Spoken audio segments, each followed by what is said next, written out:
Hi friends, ನಮಸ್ತೆ ಎಲ್ಲರಿಗೂ. ನನ್ನ ಹೆಸರು ಅಶ್ವಿನಿ. ನಾನು ಇವತ್ತು ಮಾಡ್ತಿರೋ ರೆಸಿಪಿ ಬಂದು ಒತ್ತು ಶಾವಿಗೆ. ತುಂಬ ಈಸಿಯಾಗಿ ಮಾಡಬಹುದು.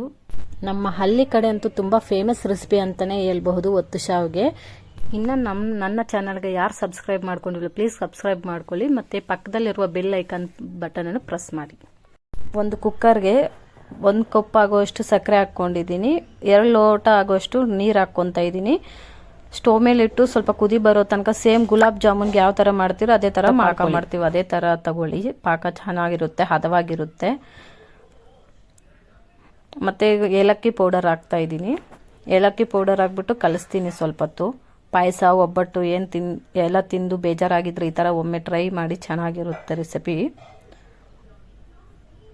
ಕುದಿ ಬಂದಮೇಲೆ ಪಕ್ಕಕ್ಕೆ ಇಟ್ಕೋತಾ ಇದ್ದೀನಿ. ಇದು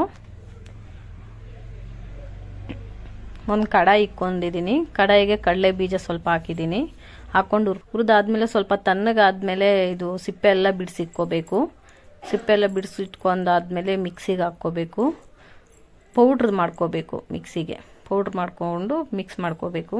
ಹಾಗೆ ನಾನು ಇನ್ನೊಂದು ಪಕ್ಕದಲ್ಲಿ ಇದಿಟ್ಟಿದ್ದೆ.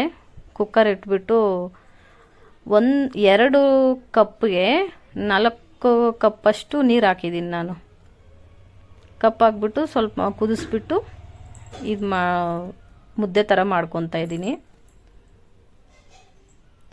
ತುಂಬ ಸಾಫ್ಟಾಗಿ ಬರಬೇಕಿದು.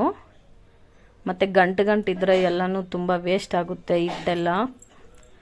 ಹಾಗೆ ನಾವು ರಾಗಿ ಮುದ್ದೆ ಹೆಂಗೆ ಮಾಡ್ತೀವಿ ಸೇಮ್ ಅದೇ ಥರ ಮಾಡ್ಕೋಬೇಕು. ಇವಾಗ ಚಕ್ಲಿ ಪಾತ್ರೆ ತಗೊಂಡಿದ್ದೀನಿ ನಾನು. ಚಕ್ಲಿ ಪಾತ್ರೆಗೆ ಸ್ವಲ್ಪ ಆಯಿಲ್ ಹಚ್ಬಿಟ್ಟು ಮಾಡ್ತಾಯಿದ್ದೀನಿ. ನೋಡಿ ಎಷ್ಟು ಚೆನ್ನಾಗಿ ಒತ್ತು ಶಾವಿಗೆ ಬರ್ತಾಯಿದೆ.